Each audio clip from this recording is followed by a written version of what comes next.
Di video kali ini saya akan mendongeng sebuah film samurai berjudul Blade of the Immortal yang dirilis pada tahun 2017. Film ini mengisahkan seorang samurai abadi yang menjadi pengawal seorang remaja yatim piatu untuk melakukan perjalanan balas dendam terhadap klan samurai paling ditakuti pada zaman Edo atau pemerintahan Shogun. Dan gak usah lama-lama, yuk mari kita simak alur ceritanya.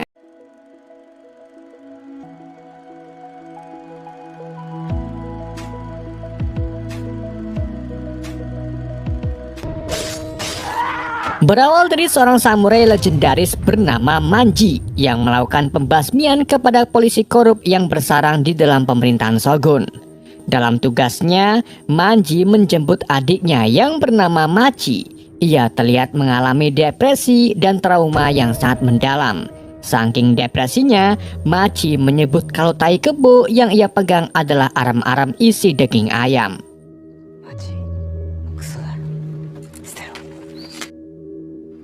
Manji lalu membawa Machi ke sungai untuk cuci tangan. Di sana, Manji dijumpai oleh seorang nenek-nenek bernama Yobikuni yang mengaku abadi dan berumur 800 tahun. Nenek itu menyindir tentang dosa Manji, yang mana Manji ini baru saja membunuh atasannya dan 7 polisi korup. Salah satu polisi yang Manji bunuh adalah suami Machi. Itulah mengapa Machi mengalami kegilaan karena Manji membunuh suaminya tepat di hadapannya. Sebelumnya sebenarnya Manji ingin melakukan seppuku atau bunuh diri ala samurai. Namun ia mengurungkan keinginannya guna menjaga Kimochi Machi. Manji kemudian mengejar Machi yang berlari ke seberang sungai. Begitu Manji melewati jembatan, ia menemukan Machi disandra oleh ratusan ronin yang dipimpin oleh seorang samurai bernama Shido. Kedatangan Shido ke sini tentu saja untuk membunuh Manji yang kini menjadi buronan. Manji lalu memerintahkan Shido untuk membebaskan Machi. Shido pun menurutinya, namun saat Machi berlari ke arah Manji, Shido malah mengakhiri Machi.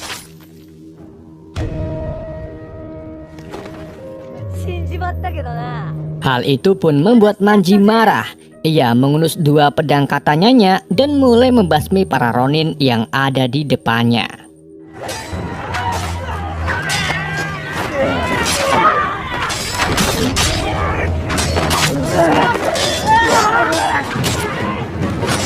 Di dalam pertempurannya, pergelangan tangan Manji putus, tapi itu tidak membuat Manji putus semangat. Ia mengayunkan pedangnya ke sana kemari sampai akhirnya tersisalah 1 ronin yaitu Shido. Manji dan Shido kemudian berduel. Dalam perduelan yang sangat sengit itu, Manji akhirnya berhasil membunuh Shido. Namun, meskipun begitu, Manji menerima banyak luka tebasan dan tusukan yang memungkinkan Manji akan meninggal dalam hitungan menit saja. Saat Manji tergeletak sambil menikmati rasa sakitnya, ia dihampiri oleh nenek Yobikuni. Manji meminta si nenek untuk mengakhiri hidupnya. Namun, bukannya mengabulkan permintaan Manji, si nenek malah menanamkan cacing darah suci ke dalam tubuh Manji, di mana cacing itulah yang akan membuat Manji memiliki item immortal dan rawa rontek. Semua lukanya akan sembuh dan hidup abadi seperti nenek Yobikuni.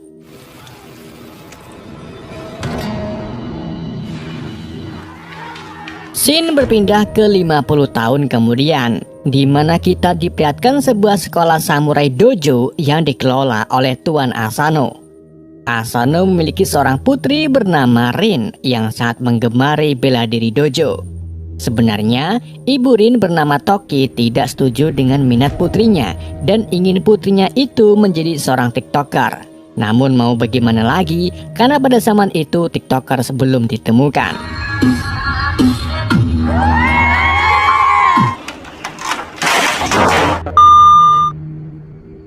Malam harinya saat Asano, Toki, dan Rin sedang mukbang oseng kemangi, mereka tiba-tiba mendengar suara gaduh di luar rumah.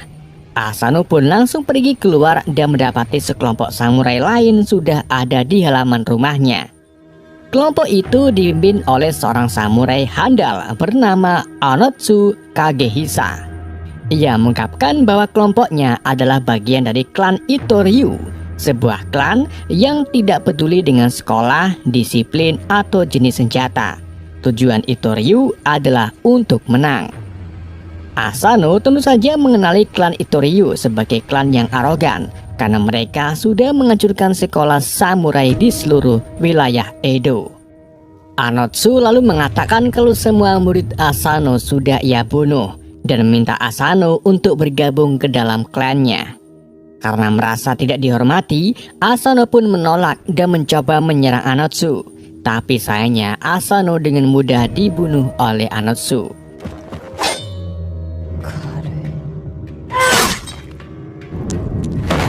Gak cuma itu, Anotsu juga menyuruh anak buahnya untuk menculik Toki. Sedangkan Rin dibiarkan begitu saja karena ia masih kecil.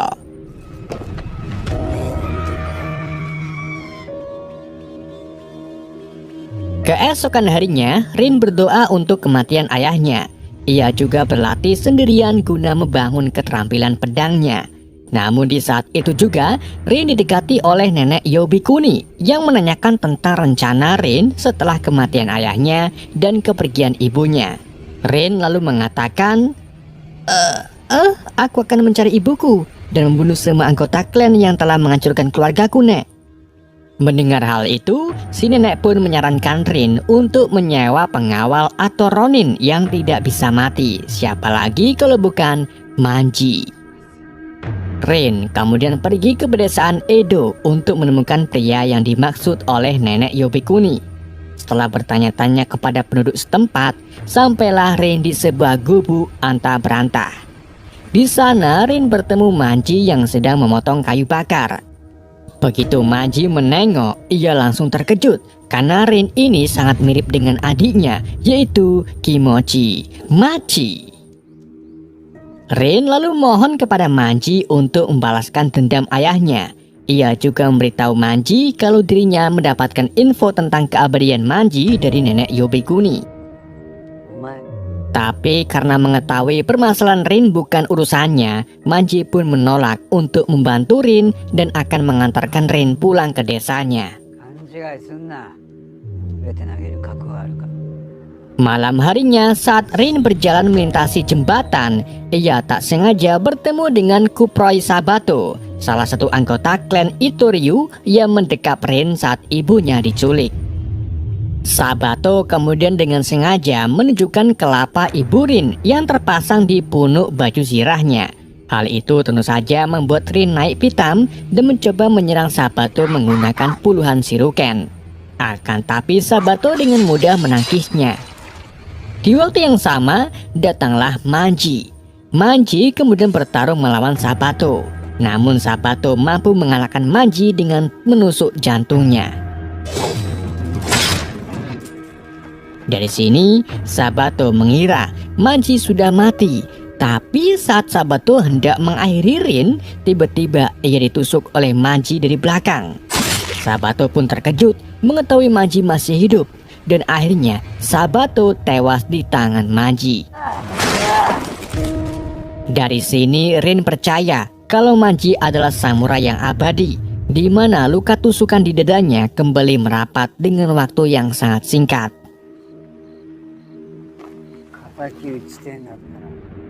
Keesokan harinya, Anotsu dikunjungi oleh salah satu dewan pemerintah Shogun yang bernama Lord Habaki. Habaki memberitahu Anotsu bahwa pemerintah Shogun sedang membuat sekolah samurai. Alasan Habaki datang ke sini yaitu karena ia ingin Anotsu dan anak buahnya menjadi pelatih di sekolah tersebut. Anotsu tentu saja menerimanya, namun dengan satu syarat, yaitu sekolah yang pemerintah bangun harus menggunakan nama klan Itoryu dan menjadikan Anotsu sebagai kepala sekolahnya. Di sini, Lord Habiki sedikit keberatan dengan syarat tersebut. Namun Habiki akan coba berdiskusi dengan dewan lain. Siapa tahu syarat dari Anotsu dapat disetujui. Setelah Lord Habiki pergi, Anotsu dihampiri oleh anak buahnya yang bernama Magatsu. Ia melapor kalau Sabato ditemukan tewas di wilayah rumah Asano. Anotsu pun mencurigai kalau Rinlah yang membunuh Sabato. Namun salah satu anak buahnya membantah karena Rin tidak mungkin bisa membunuh Sabato yang merupakan salah satu samurai terbaik di klan Itoryu.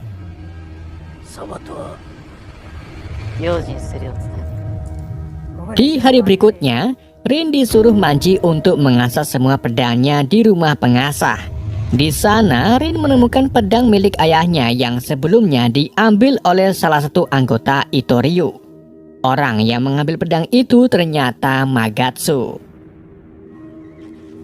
Rin pun segera menemui Manji dan memberitahunya kalau salah satu anggota Ryu bernama Magatsu ada di sekitar desa. Malam harinya, Manji pun menemui Magatsu untuk membalaskan dendam Rin. Keduanya lalu bertarung pedang, di mana di tengah pertarungan Manji terjebak di lumpur. Magatsu kemudian mengambil kesempatan ini dengan menusuk jantung Manji. Namun Manji masih hidup dan menusuk balik Magatsu. Melihat Magatsu tak berdaya, Manji pun membiarkan Magatsu tetap hidup sehingga ia bisa kembali ke atasannya. Ketika Magatsu dirawat di hadapan Anotsu, ia memberitahu Anotsu bahwa Rin memiliki pengawal samurai bernama Manji. Magatsu menyebutkan kalau Manji bukanlah manusia karena ia bisa hidup dari kematian. Iya benar. Di sisi lain, Manji mengajak Rin medang di warung Pak Bagong.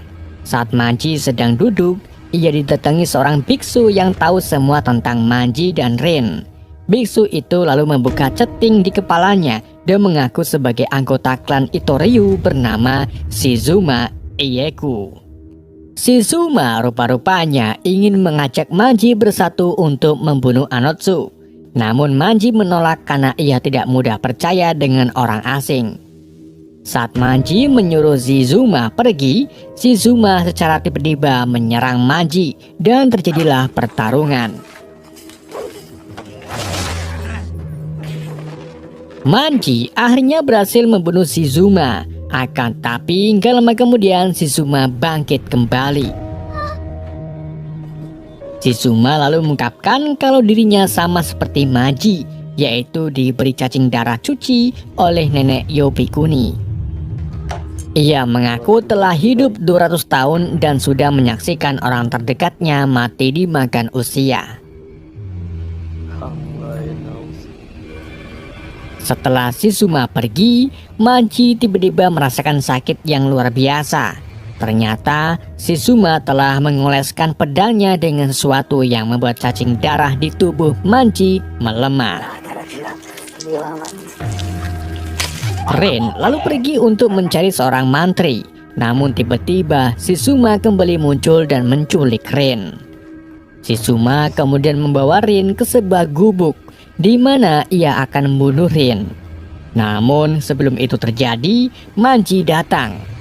Manji dan Shizuma lalu melakukan pertarungan kedua dan terlihat imbang karena sama-sama abadi.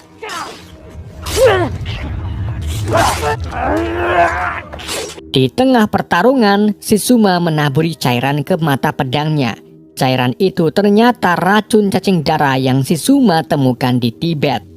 Dengan racun ini, maka cacing darah di dalam tubuh mereka akan mati, begitu pula dengan inangnya. Shizuma lalu kembali menyerang Manji dengan pedang tersebut. Tapi Manji berhasil merebut pedangnya dan langsung mengakhiri Shizuma tanpa perlawanan. Hal itu pun membuat Manji sedikit heran kenapa Shizuma tidak menghindar. Shizuma lalu mengatakan, "Aku sengaja tidak menghindar karena aku sudah lelah hidup abadi." Shizuma akhirnya meninggal di tangan Manji. Keesokan harinya, penduduk di pedesaan Edo menemukan 3 mayat yang diketahui anggota klan Itoryu. Sementara itu, Anotsu dikunjungi kembali oleh Lord Habiki yang beritahu bahwa para dewan setuju dengan permintaan Anotsu. Setelah syarat disetujui, Anotsu memberitahu tangan kanannya yang bernama Abayama kalau dirinya akan pergi ke Gunung Takau guna menemui pemilik dojo pemerintah yang menyetujui pergantian nama klan menjadi Itoryu. Di saat itu juga, Anotsu mendapatkan laporan kalau 3 anggota terbaiknya tewas di pedesaan. Mendengar hal itu, Anotsu pun menjadi was-was. Ia menyuruh anak buahnya agar tidak sendirian saat keluar.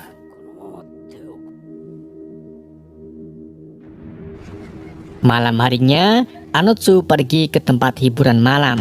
Ia menemui seorang asasin wanita bernama Makie dan menyuruh Makie untuk menghabisi orang yang telah membunuh anak buahnya.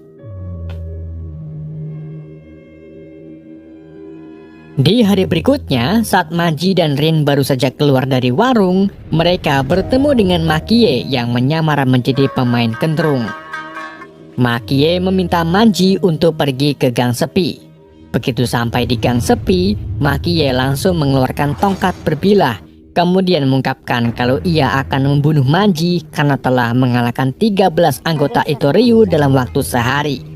Manji pun terkejut mendengarnya, karena ia hanya membunuh 1 anggota Itoryu saja, yaitu Sabato. Belum sempat menjelaskan, Makie tiba-tiba menyerang Manji dan terjadilah pertarungan. Di tengah pertarungan, Makie menghilang dari pandangan Manji. Namun ketika Manji mencari-cari Makie sambil bersandar di pinggir rumah, tiba-tiba ia ditusuk oleh Makie melalui dinding. Dalam keadaan seperti ini, Makie terus menyerang Manji sampai membuatnya tak berdaya. Tapi saat Makie hendak mengakhiri Manji, ia merasa sedih karena sebenarnya Makie ingin sekali berhenti membunuh, namun ia masih memiliki hutang kepada Anotsu. Rin lalu datang dan mencoba menghalangi Makie.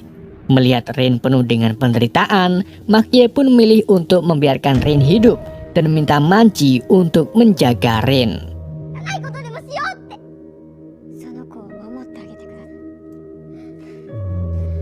Setelah meninggalkan Manji, Makie melapor kepada Anotsu bahwa dia tidak dapat membunuh Manji. Makie pun meninggalkan seikat rambutnya sebagai penebusan dosa kepada Anotsu. Keesokan harinya, Manji memberitahu Rin kalau dirinya tidak bisa lagi melatih Rin. Ia menyuruh Rin berlatih sendirian di bukit dekat desa.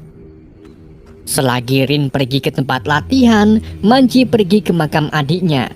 Di sana, Manji bergumam bahwa ia merasa akan segera mati menyusul Machi.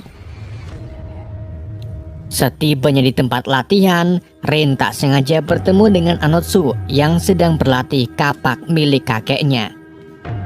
Anotsu kemudian menceritakan sejarah kakeknya, di mana dulu kakek Anotsu adalah murid dari kakek Rin.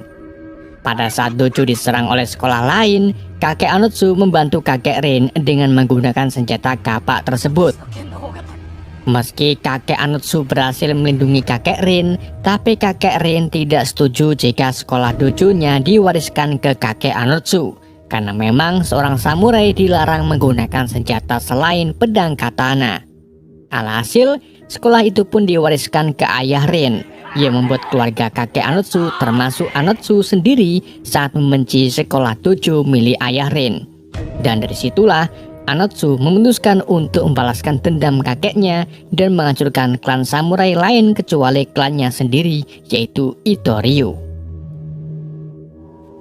Setelah berbincang-bincang dengan Rin, Anotsu memilih untuk pergi, sedangkan Rin kembali menemui Manji. Keesokan harinya, saat Rin pergi ke pasar, ia tak sengaja melihat anggota klan Itoryu yang sedang berkeliling. Namun anggota itu tiba-tiba dibunuh oleh seorang samurai bernama Shira dari klan Mugai Ryu. Shira lalu bertemu dengan Manji yang mengetahui bahwa Shira lah yang selama ini membasmi para anggota klan Itoryu selain dirinya. Shira kemudian membawa Manji dan Rin ke hadapan dua anggota klannya yang bernama Giichi dan Hyakurin. Ketiganya menawarkan Rin dan Manji bergabung dalam melawan klan Itoryu dan beralasan kalau klan Itoryu adalah ancaman bagi klan Mugai Ryu.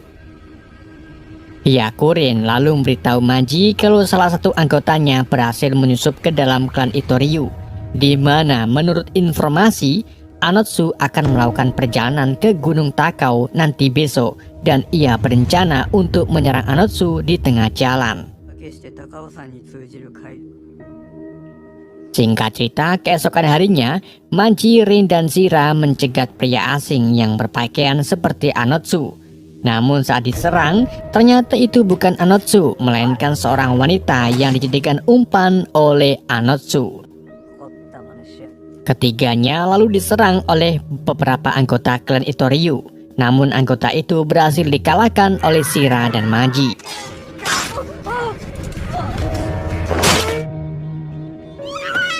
Setelah berhasil mengalahkannya, Shira malah melakukan tindakan tembelak dengan memerkosa wanita tersebut. Rin yang tak tega pun mencoba menghentikan Shira, namun Shira malah memberontak dan akan membunuh Rin. Untung saja Manji datang dan langsung menugel tangan Shira.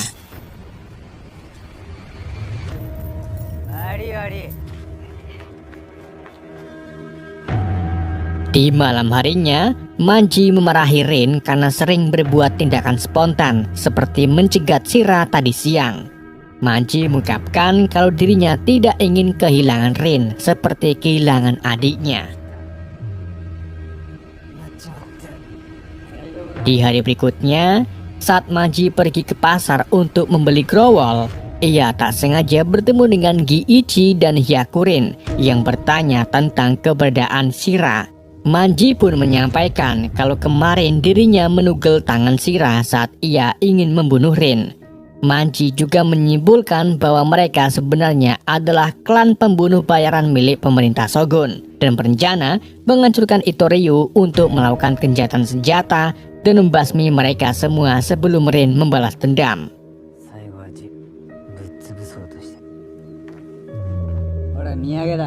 Ketika Manji kembali ke gubuknya, ia mendapati kalau Rin tidak ada dan menemukan sebuah surat yang dibuat oleh Rin. Surat itu berisi pernyataan Rin yang ingin membalaskan dendamnya ke Anotsu tanpa bantuan dari Manji. Ia takut kalau Manji jatuh lagi ke dalam kesedihannya. Mengetahui hal itu, Manji pun pergi mengejar Rin sebelum dia bertemu dengan Anotsu.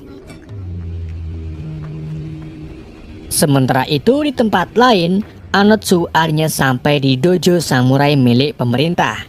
Ia bertemu dengan pemiliknya bernama Lord Ibane yang menerima persyaratan untuk bergabung dengan Itoryu. Namun Ibane dengan anehnya menyangkal persyaratan Anotsu dan malah mengusirnya dari dojo. Saat Anotsu keluar dari dojo, tiba-tiba ia dikelilingi oleh para samurai dojo dan dari sinilah Anotsu menyadari bahwa dia telah dibohongi oleh Lord Habiki. Anotsu pun terpaksa mengeluarkan keahliannya untuk melawan para samurai tersebut. Sedangkan Lord Ibane bunuh diri dalam ritual seppuku.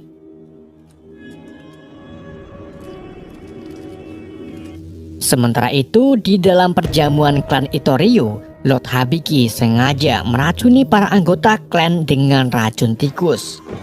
Setelah itu, Habiki dan Giichi melanjutkannya dengan membasmi orang-orang yang diracuni tersebut, sehingga anggota klan Itoryu hanya tersisa satu saja, yaitu Anotsu.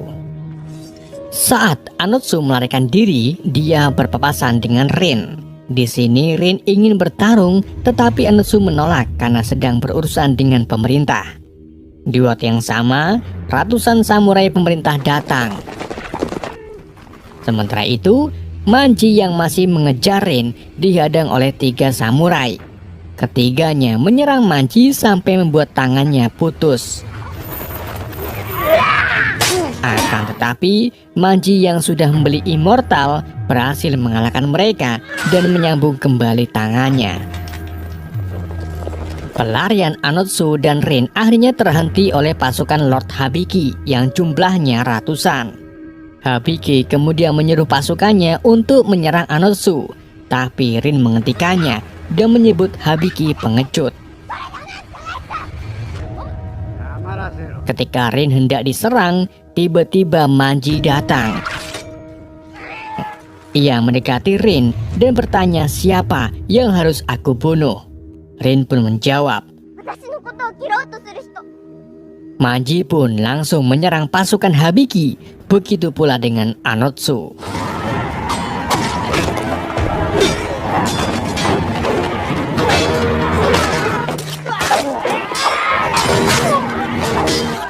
Dalam pertempuran yang sangat kacau, Makie tiba-tiba datang membantu Anotsu, sedang Lord Hibiki mengamati pertempuran mereka sambil memakan lontong.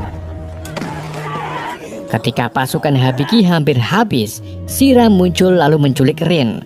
Manji pun mengejarnya, sedang Anotsu diincar oleh pasukan bersenjata api. Untungnya, Makie melindungi Anotsu dan menggunakan kekuatan terakhirnya untuk menghabisi pasukan bersenjata sebelum akhirnya ia meninggal. Melihat Makie meninggal, Anotsu pun marah. Ia menghampiri Hibiki yang menyebut kalau pemerintah Shogun tidak akan tunduk kepada siapapun. Anotsu dan Hibiki kemudian bertarung, sedangkan Manji bertemu dengan Shira yang telah menyandra Rin. Shira lalu minta Manji untuk menjatuhkan semua senjatanya, yang membuat Manji teringat masa sebelum Manji dibunuh. Manji kemudian menggunakan Shiruken milik Rin untuk membebaskan Rin. Setelah Rin terlepas dari ikatannya, Manji bertarung melawan Shira sampai akhirnya ia berhasil mengakhiri Shira dengan menjatuhkannya ke air terjun.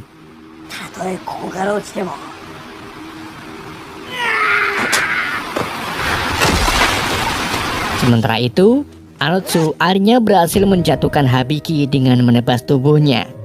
Setelah mengalahkan Hibiki, Anotsu bertemu Manji dan Rin dan berterima kasih atas bantuannya untuk tetap hidup. Namun, Manji mengatakan bahwa Anotsu tidak akan pergi secara hidup-hidup. Manji dan Anotsu kemudian bertarung. Di tengah pertarungan, cacing darah milik Manji mulai melemah karena terlalu banyak mendapatkan luka. Namun, meski begitu, Manji akhirnya berhasil mengalahkan Anotsu. Ia lalu menyuruh Rin untuk menghabisinya atas kematian keluarganya. Tapi, sayangnya Rin tidak berani untuk melakukannya. Sampai akhirnya ketika Anotsu menusuk tubuh Manji, Rin langsung marah dan menusuk balik Anotsu sampai membuatnya meninggal. Manji kemudian pingsan dan dinyatakan telah meninggal. Namun, saat Rin menangis sambil memanggil Manji sebagai kakaknya, Manji langsung bangun dan film pun berakhir. Oke guys, itulah alur cerita film Blade of the Immortal. Semoga kalian terhibur dengan alur cerita yang saya bawakan, dan semoga puasa kalian lancar sampai hari H. Pesan yang tidak bisa kita ambil dari film ini, dosa yang membuat kita merasa bersalah adalah ketika kita tidak full puasa, tapi bilangnya full puasa kepada emak saat hari lebaran. Sekian dari saya.